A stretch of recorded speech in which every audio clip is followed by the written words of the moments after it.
Oke, Assalamualaikum warahmatullahi wabarakatuh. Hari ini kita akan belajar mengenai pertemuan NLP yang keempat, yaitu mengenai Scaling and Questionnaire Development in Quantitative Research Design. Nah, untuk minggu sebelumnya, minggu lalu, kita sudah belajar mengenai research design itu sendiri, khususnya kuantitatif. Jadi, semoga teman-teman sudah mengetahui mengenai apa itu variabel, apa itu dimensi, apa itu construct, dan bagaimana alur dari research design itu sendiri. Nah, hari ini kita akan lebih spesifik mengenai kuesioner dalam kuantitatif research design ini.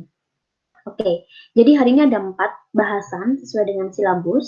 Ada measurement and scale, kemudian ada validity dan reliability dalam quantitative research, kemudian ada bagaimana dalam membangun kuesioner, khususnya untuk business research, dan yang keempat mengenai macam-macam atau tipe dari questionnaire administration itu sendiri. Nah, untuk yang pertama mengenai measurement. Jadi sebenarnya pengukuran di sini itu maksudnya apa sih dalam quantitative research design? Nah, jadi pengukuran itu sendiri nantinya yang teman-teman lakukan adalah melakukan penomoran atau coding nomor terhadap kejadian empiris yang ada sesuai dengan aturannya. Jadi di sini nanti kalian itu akan membuat kejadian-kejadian yang ada atau empiris itu menjadi sebuah nomor-nomor yang mana nomor-nomor nanti atau angka-angka tersebut akhirnya nanti bisa membantu kalian untuk mengetahui kesimpulan dari kejadian tersebut. Jadi adanya coding angka di measurement tersebut. Di mana hal ini bertujuan untuk apa? Dengan adanya angka-angka, itu bisa menguji hipotesa kita atau dugaan penelitian kita. Jadi kan dalam research design kuantitatif ini kan misalnya kalian meneliti tentang kepuasan konsumen. Nah, kepuasan itu kan variabel laten. Variabel di mana kita tidak akan bisa melihat secara langsung puas tidak puas itu seperti apa. Nah, dengan adanya measurement ini, kalian akan terbantu untuk menjadikan variabel laten tersebut menjadi angka-angka yang nantinya akan lebih mudah dengan indikator namanya. Jadi indikator itu nantinya akan diukur. Oke, jadi apa yang diukur dalam measurement itu sendiri dalam penelitian kuantitatif? Ada objek dan juga indikator. Indikator itu adalah bentuknya seperti statement, bentuknya adalah pernyataan yang mana bisa mengukur variabel tertentu dalam penelitian kita. Nah, jadi di sini menjadi measurement di sini adalah sebenarnya cuma memindahkan angka-angka dari kejadian nyata, yang mana angka-angka tersebut nantinya membantu kalian dalam melakukan penelitian. Nah, dalam skala pengukuran itu sendiri itu ada 4 data yang mana kalian nantinya harus paham kejadian A itu masuk ke dalam data skala pengukuran apa? Nominalkah, ordinalkah, intervalkah, atau rasio? Oleh karena itu, kalian harus mengerti ciri-ciri dari setiap skala pengukuran ini. Yang pertama mengenai nominal. Nominal itu ada beberapa sifat di dalamnya. Yang pertama mengenai mutually exclusive dan juga collectively exhaustive. Maksudnya adalah bahwa ketika suatu data dia sudah masuk dalam satu kelompok, maka dia tidak akan menjadi kelompok yang lain. Dan bentuknya sendiri hanya klasifikasi saja. Jadi tidak ada yang lebih baik antara kelompok A dan kelompok B. Jadi cuma dibedakan A, B, C, D, dan seterusnya. Atau 1, 2, 3, dan seterusnya. Contohnya apa? Gender. Kalian bisa tuliskan perempuan 1, laki-laki itu 2. Itu sebagai kode saja. Namun, tidak berarti 1 lebih besar atau lebih baik daripada 2. Seperti itu. Itu hanya salah satu contoh dari nominal. Contoh lain lagi misalnya konsentrasi. Konsentrasi kuliah kalian. Ketika anak itu sudah masuk dalam kategori anak operasi, maka dia bukanlah anak manajemen, pemasaran, ataupun finance. Karena ingat bahwa nominal itu, bahwa ketika satu data masuk dalam satu kelompok tertentu, maka dia tidak akan menjadi kelompok yang lain. Seperti itu. Nominal itu klasifikasi bentuknya. Dan selanjutnya, untuk yang kedua itu ada ordinal. Ordinal sama, dia memiliki klasifikasi dan juga sifat mutually eksklusif juga. Namun yang membedakan dengan nominal, di ordinal itu ada order sifatnya. Di mana terdapat urutan angka yang bermakna bahwa angka yang satu itu lebih tinggi daripada yang lain. Contohnya seperti tingkat pendidikan. Kita bisa mengklasifikasikan kategori lulusan SMP, kategori lulusan SMA, dan kategori lulusan perguruan tinggi. 3 klasifikasi tersebut itu memiliki tingkatan kan, bahwa lulusan SMP pasti akan lebih rendah daripada SMA, lulusan SMA lebih rendah daripada lulusan PTN, seperti itu. Itu adalah ordinal. Nah, selanjutnya mengenai interval. Sama, mereka itu ada klasifikasi dan juga ada order juga. Yang membedakan dengan ordinal, dalam interval ini data tersebut memiliki perbedaan antara angka yang satu dengan angka yang lain yang dapat diukur dengan jelas. Kalau tadi kita membahas mengenai ordinal, itu kan contohnya klasifikasi SMP, SMA, sama PTN.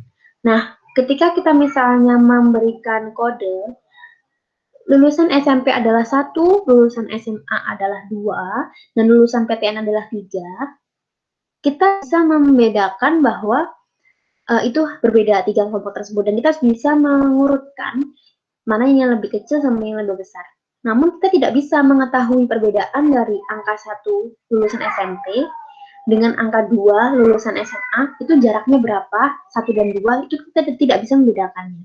Nah, berbeda dengan interval ini. Kalau interval, angka 1 dan 2 itu jelas terlihat perbedaannya. Ukurannya ada. Makanya dia disebut sebagai kategori skala pengukuran interval. Nah, di sini namun diceritakan bahwa dalam sifat sifat skala pengukuran interval ini, adanya angka 0 itu tidak bersifat absolut. Contohnya di temperatur, suhu. Ketika kita ngukur 0 derajat Celcius, berarti 0 di sini kan bukan berarti tidak ada suhu di situ. Tapi bisa jadi ketika kita pindah menjadi Fahrenheit, bisa jadi jadi 32 derajat Fahrenheit. Nah, hal tersebut membuktikan bahwa 0 di sini tidak absolut. Nah, berbeda dengan skala pengukuran yang keempat ini, rasio. Yang membedakan rasio dengan interval bahwa di dalam rasio, angka 0 itu bersifat absolut. Jadi ketika misalnya nih contohnya, berat badan 0 kg. Berarti ketika kita compare dengan satuan yang lain, misalnya ons, itu juga tetap 0 ons, bukan berarti ada sekian ons gitu. Jadi 0 di sini bersifat absolut. Itu bedanya rasio dengan si interval tadi. Contoh lainnya dari rasio ada tinggi badan, kemudian ada jumlah gaji, seperti itu. Nah, kalau teman-teman tadi teliti melihatnya bahwa dari 4 measurement tadi, skala pengukuran tadi, itu memiliki level dia. Ada tingkatannya, nominal, ordinal, interval, dan rasio. Nanti teman-teman bisa melihat lagi bagian tersebut. Bedanya seperti yang saya jelaskan tadi. Oke, nah selanjutnya terkait dengan measurement tools itu perlu dievaluasi. Fungsinya apa? Kenapa ada evaluating measurement tools? Jadi untuk agar penelitian kita bisa bisa kita peroleh hasilnya dengan objektif. Makanya kita harus memastikan alat ukur kita itu tepat. Nah, alat ukur yang tepat itu bisa dicek dengan seperti apa? Ada 3 cara. Ada kita melihat dengan validity dan reliability, kemudian yang ketiga dari sisi practicality. Nah, untuk melakukan quantitative research design ini, untuk validity dan juga reliability, itu bisa kita lakukan dengan software. Salah satunya nanti yang kita pelajari setelah UTS. Nah, secara practicality, itu kita bisa mengevaluasi measurement tool kita, itu dengan cara melakukan misalnya wording test. Jadi kita bisa ngecek instrumen kita atau kuesioner kita atau measurement tool kita itu dengan mengecek kepada orang lain. Apakah ada yang bingung dengan statement ini atau enggak gitu di kuesioner kita. Sebelum kita melakukan validity dan reliability. Itu adalah salah satu contoh dari practicality. Jadi evaluasi yang dilakukan dengan langsung mempraktekkan. Seperti itu. Nah, selanjutnya terkait dengan evaluating tadi ada validity dan reliability. Apa bedanya dari validity dan reliability? Validity itu adalah ketepatan, measurement itu mengukur instrumen itu mengukur variabel, mengukur variabel kita.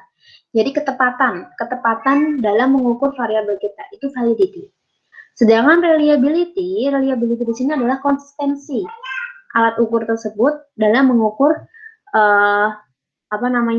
variabel kita. Nah, ketika dia itu valid, maka dia akan tepat mengukur apa yang kita tanyakan. Contohnya, ketika kita mengukur kepuasan, kita kita menanyakan salah satu instrumennya gini, bunyinya. Saya puas dengan pelayanan toko A, gitu. Nah, kita nanti bisa melihat apakah pernyataan saya puas dengan toko A itu sudah tepat untuk mengukur variabel kepuasan atau belum. Nah, itu validity, ketepatan. Kemudian, kalau reliability, itu adalah konsistensi, di mana apakah kalimat tadi, saya puas dengan toko tersebut.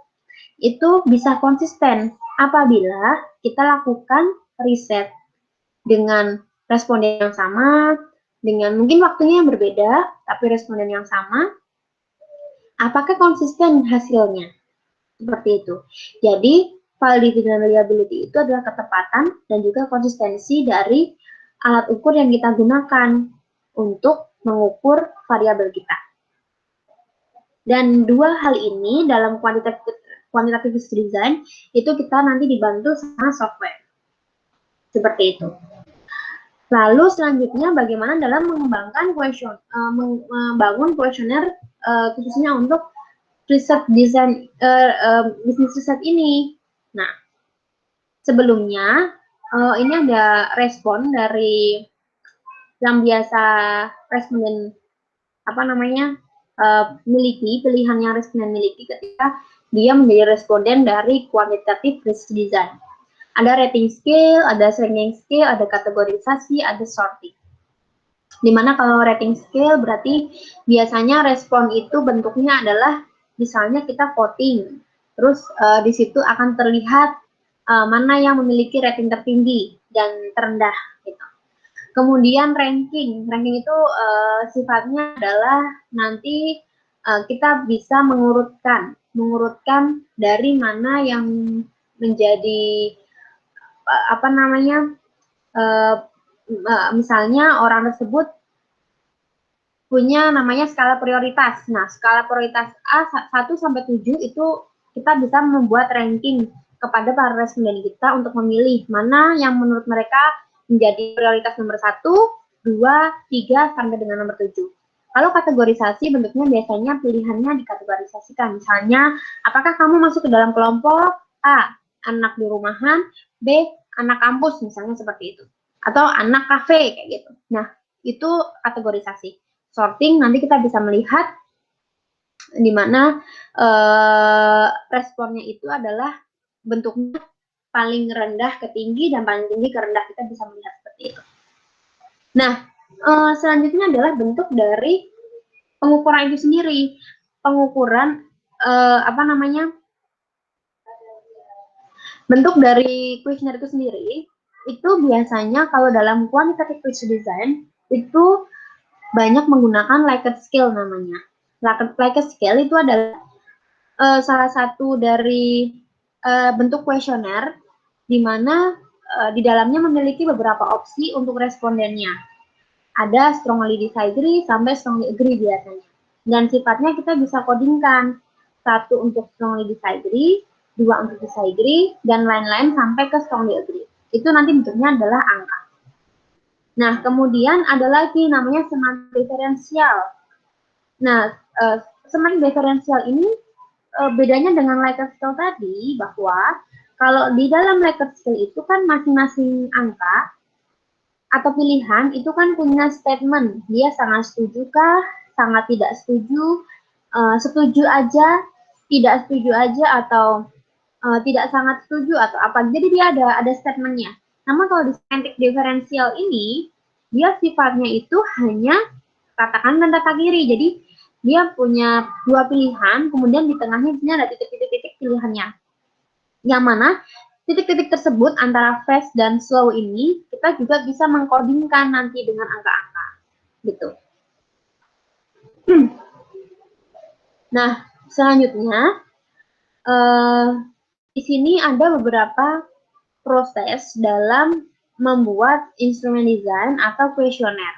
Ada beberapa fase di dalamnya. Yang pertama itu terkait dengan investigative questions itu sendiri.